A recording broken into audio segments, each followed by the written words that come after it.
Because John Madden never met me, but boy, did I meet him. See, I didn't grow up playing football, but my parents were born and raised in Nigeria, and football to them was the black and white object that you kick with your feet. But by 1999, I got my first Madden game, and that's when I fell in love with the game of football. See, in 1999, I realized two things about defense that day. When in doubt, you call engage 8. And if the computer is whooping up on you and they're trying to run out the clock, then line up in field goal block. They might audible to a pass play. You'll be able to stop the clock, and maybe you can win the game.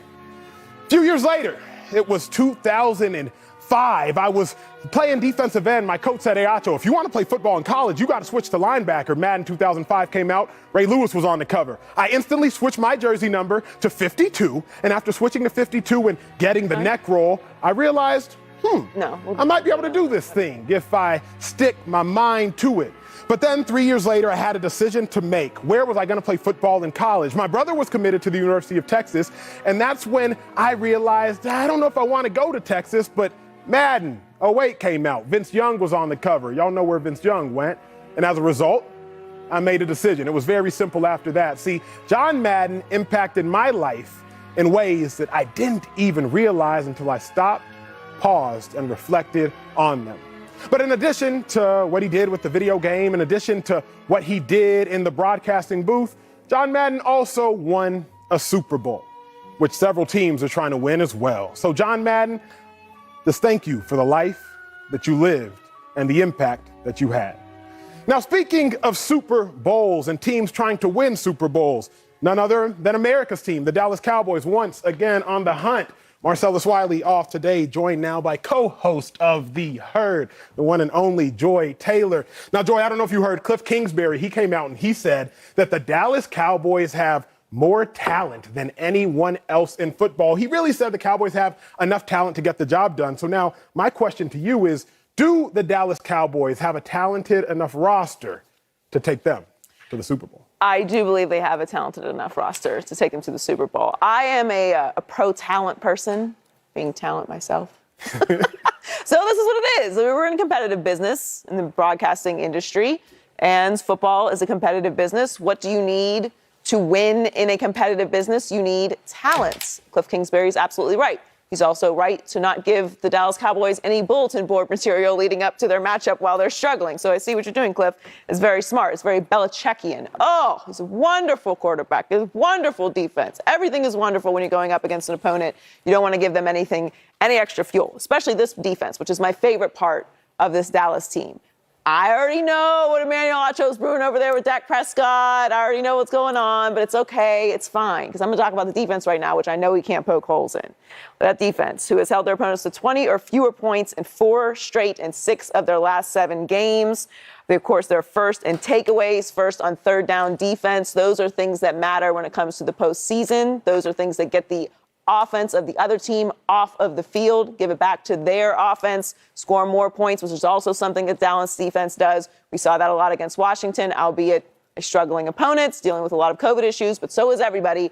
And we know what they did to Washington this weekend. So, yes, they have talent all across the board. You're talking about Ezekiel Elliott, Tony Pollard, CeeDee Lamb, Amari Cooper, Dak Prescott, Micah Parsons, Trevon Diggs, Jaron Kearse, DeMarcus Lawrence. All kinds of talent all across the board. They are definitely talented enough to get to the Super Bowl. I am not saying that they're there yet. I want to see what they do in the postseason, but they certainly have the roster to do it. I don't think I've ever questioned the Cowboys' talent. I actually wholeheartedly agree with you. Now, you're not slick, first and foremost. Let me put you on blast. See, what y'all don't realize about Joy Taylor is she'll say one thing, and then she'll try to massage the audience, posting on Instagram her love and affinity for the Cowboys. Y'all should hear her off mic. Boy, No. Now, look. I've never knocked the Cowboys talent-wise.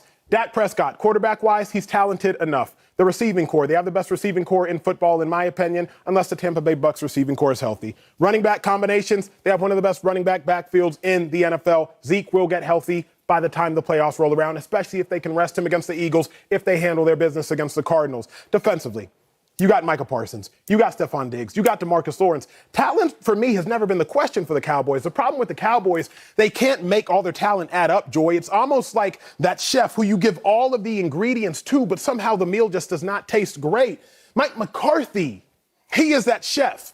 Remember when the Packers won the Super Bowl? Mike McCarthy coached the Packers to a Super Bowl, for y'all that have forgotten. The Packers, though, were 10-6 that year. They were the underdog. They found a way to go on the road, win every game, en route to winning a Super Bowl. But the next year, Packers are 15-1. They're on top, and they get bounced in their first playoff game. This season has been a microcosm of Mike McCarthy's career because the Cowboys start off, nobody's really giving them that much credit. They start off 7-1, 6-1, go to the bye week, but now you're on top. Like when Mike McCarthy was 15-1 and got bounced in his first game. Come out of the bye week and all of a sudden the Cowboys lose. Broncos, Raiders, losses start to pile up. But now that he's the underdog again, the Cowboys start to roll. For me, it's never been about talent, Joy. It's always been about not having the proper chef in the kitchen with all of the masterful ingredients. I get that they got the talent like you have the ingredients, but they just don't, to me, have the ability to make it all work because of Mike McCarthy. But Mike McCarthy won a Super Bowl. He did. Right? So there's multiple sides. You got special teams, you got defense, and you got offense. Not taking anything away from Aaron Rodgers, who we know is spectacular. But I'm just saying, he knows what it takes to get there. He has that experience. We've all been to an average restaurant with a great chef, right? Mm-hmm. When that great chef leaves, that restaurant usually fails. Mm-hmm. It goes back to being average. When you cook with better ingredients, even if you're an okay cook, right, the odds are the meal's going to taste a little bit better because you have fresher fruit. True. You have better spices. Yep. You have better utensils. Mm-hmm. It's just raising the level of what you're working with. You got better players than the other team. I got a question for you. Generally, unless you got a real crazy chef on the other side, you're going to win the game. But here's the thing I don't think we think about enough in sports. Okay, I'm going to start somewhere and then I'm going to bring it all together. Nick Saban, he was a coach for the Miami Dolphins. Might have been the years you were in Miami. Yeah, thank you, yes, yeah. People assume Nick Saban underachieved. I don't think Nick Saban underachieved. Why don't I think Nick Saban underachieved? Because if you look at it, prior to Brian Flores, the Dolphins only won 9 games twice from 2000 to 2017. I don't have this in front of my notes, but if I'm committing my memory to honesty, I believe that to be true. Nick Saban was one of those 9-win seasons. The reason he won 6 games the next year, he had no quarterback. Starting quarterback got hurt. You were there. Okay, that's one myth in sports, is that Nick Saban wasn't very good with the Dolphins. Myth to me, because I told y'all, the Dolphins aren't very good. Nick Saban was better than anybody else who'd been in the Dolphins 17 years. Another myth in sports, Doc Rivers. Ooh. Doc Rivers, in my mind, people think, well, he won with the Boston Celtics.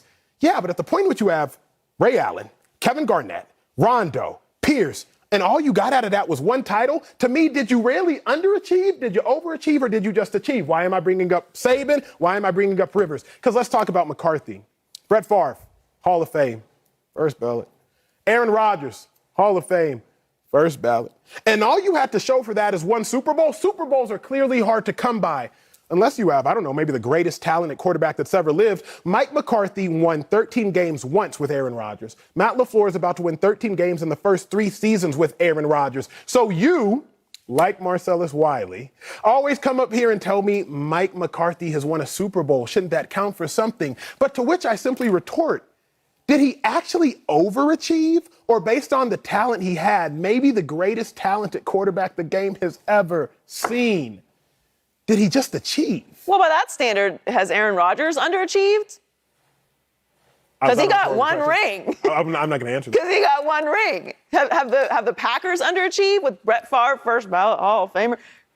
Aaron Rodgers, first ballot Hall of Famer, 2 rings. I would think so. I would honestly. So by that standard, they've underachieved. So Mike McCarthy overachieved, and the Packers and Brett Favre and Aaron Rodgers have underachieved, which I don't believe to be so, because I think championships are very, very, very hard to win. That's why they're such a big deal. We get a little wrapped up in the Patriots being there every single year and winning championships, start comparing to Tom Brady. And yes, we have greats who have won multiple championships, but I think it's not really just what Mike McCarthy is, who I think is a good coach and I think has shown the ability to move off of decisions. Brought in Dan Quinn this year, has been a tremendous improvement. All the defensive numbers that I mentioned earlier, he's responsible for, along with great talent acquisition, managing all of that talent. As we know, managing the Dallas Cowboys is a task all in its own. That is a living, breathing thing in Dallas, as we know, is America's team. So there are a lot of moving parts here. I'm not laying it just at the feet of Mike McCarthy as the chef. But if you want to say he's overachieving, you're proving my point even more. He's got fabulous ingredients as a average chef, And I'm going to lean into that's a pretty good scenario to make a long playoff run. Well, you know what, Joy? This conversation is irrelevant. Why is it irrelevant? Because rings don't mean a thing, according to Damian Lillard. Lillard, Portland Trailblazers star player, he comes out and he says, I don't subscribe to this notion of winning championship rings. He says winning a championship ring isn't everything in basketball. That's what Damian Lillard said. Now, Damian Lillard